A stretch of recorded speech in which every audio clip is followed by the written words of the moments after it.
Matatag curriculum. Filipino 8, quarter 4, ikalawa hanggang ikatlong araw.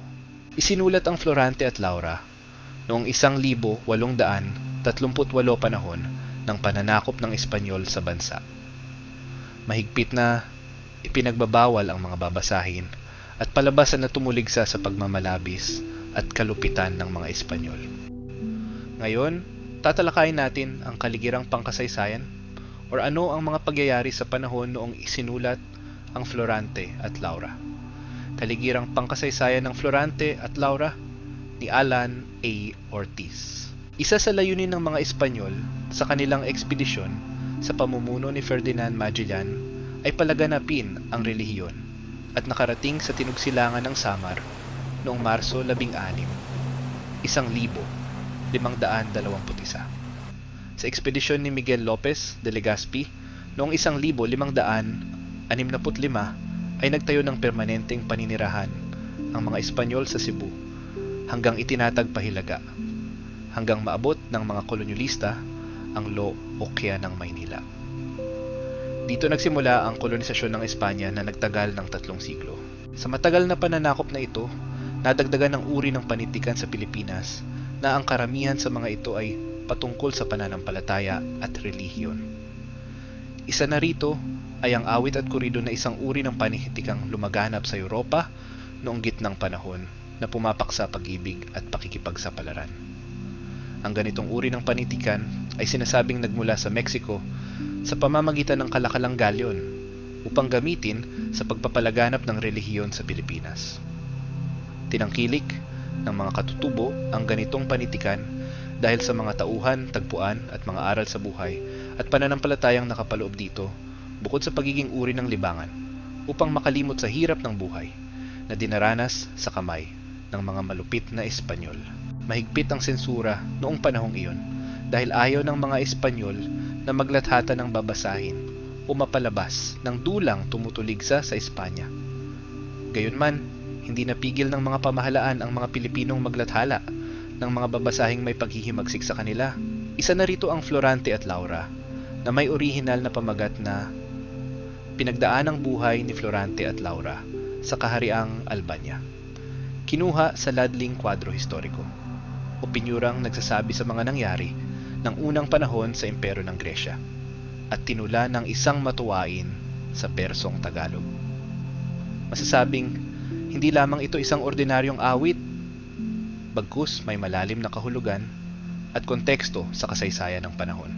Ito ay awit ni Francisco Balagtas noong 1838 ay hango sa kasaysayan ng pag-ibig niya kay Maria Asuncion Rivera. Batay sa pag-aaral ng awit na ito, ayon kay Isagani Cruz at Soledad Reyes sa kanilang aklat na Ang Panitikan, hindi kaagad nagbago ang ating panitikan dahil sa pagsipot sa ating bayan ng mga Kastilang may dala ng krus at espada. Subalit malinaw ang pagpasok ng oryentasyong relihiyoso sa panahong ito. Walang katiyakan kung saan o kailan isinulat ang awit na Florante at Laura. May ilang dalob-aral ang nagsasabing isinulat ni Balagtas ito sa bilangguan sa Pandakan sa pagitan ng 1,835 at 1,838 nang ipakulong ni Mariano Capule. May ilang haka-haka na maaaring naisulat ang awit sa bilangguan sa Balanga at Maynila sa pagitan ng 1,856 hanggang 1,860 nang ipapiit siya ng katulong na babae ni Alferez Lucas ng Bataan sa sumbong ng pamumutol ng buhok. 800 hanggang 1,900.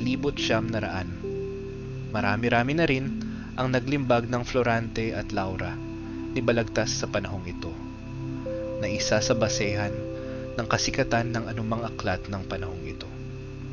Ang 1,861 kopya ay napasa kamay ni Carlos Ronquillo, isang mananalaysay. Ayon sa kanya, ang limbag ay inimprenta sa papel de China ng Viaje Rodier. Binanggit din niya si T.H. Pardo de Tavera, isang mananalaysay na nag-aral ng kasaysayan ng Pilipinas, ay nag-iingat naman ng edisyon 1,800 at 70 na nalimbag ng Imprenta de B. Gonzales Mora sa Binondo. Maraming lumabas na mga edisyon ng Florante at Laura na nasa wikang Tagalog at Ingles, subalit natupok ang mga ito noong 1945 nang magwakas ang ikalawang digmaang pandaigdig. Sapagkat kabilang na nga ito sa mga kurido noong ika-19 na taon, nalimbag lamang ang mga kopya ng akda ni Baltasar sa mga mumurahing klase ng papel de arroz ayon kay Epifanio de los Santos, nayari sa palay na ipinagbibili tuwing may misa at mga kapistahan sa halagang 10 sentimo bawat isa. Dahil sa pagkontrol ng mga Espanyol, ang mga aklat na nalimbag sa panahong ito ay karaniwang patungkol sa relihiyon, o di kaya'y sa paglalaban ng mga Moro at Kristiyano na tinatawag na ding komedya o moro-moro, pati mga diksyonaryo at aklat pang gramatika. Naging matagumpay si Balagtas na mailusot ang kanyang awit dahil ang temang kanyang ginamit rito ay relihiyon at paglalaban ng mga Moro at Kristiyano, pero iniugnay niya ito sa pag-iibigan ni Florante at Laura. Ang kanyang pagtuligsa sa mga Espanyol na itago niya sa pamamagitan ng paggamit ng alegorya. Gumamit din siya ng simbolismong kakikitaan ng pailalim na diwa ng nasyonalismo. Ang mga tauhan at pangyayaring nagdulot ng kaawa-awang kalagayan ng kahariang Albania ay masasalamin sa naging karanasan ng Pilipinas noong nasa ilalim ng pamamaha ng mga Espanyol. Si Balagtas lamang ang tanging sumulat ng akda sa wikang Tagalog sa panahong ang karamihan sa Pilipinong manunulat ay Espanyol ang ginamit. Ang awit na Florante at Laura ay nagsilbing gabay at nagturo sa mga Pilipino ng maraming gabay at nagturo sa mga Pilipino ng maraming bagay tulad ng 1. Wastong pagpapalaki ng anak 2, pagiging mabuting magulang 3, pagmamahal at pagmamalasakit sa bayan. 4. Pag-iingat laban sa mga taong mapagpanggap o mapagkunwari at makasarili. 5. Pagpapaalala sa madla na maging maingat sa pagpili ng pinuno, sapagkat napakalaki ng panganib na dulot sa bayan ng pinunong sakim at mapaghangad sa yaman.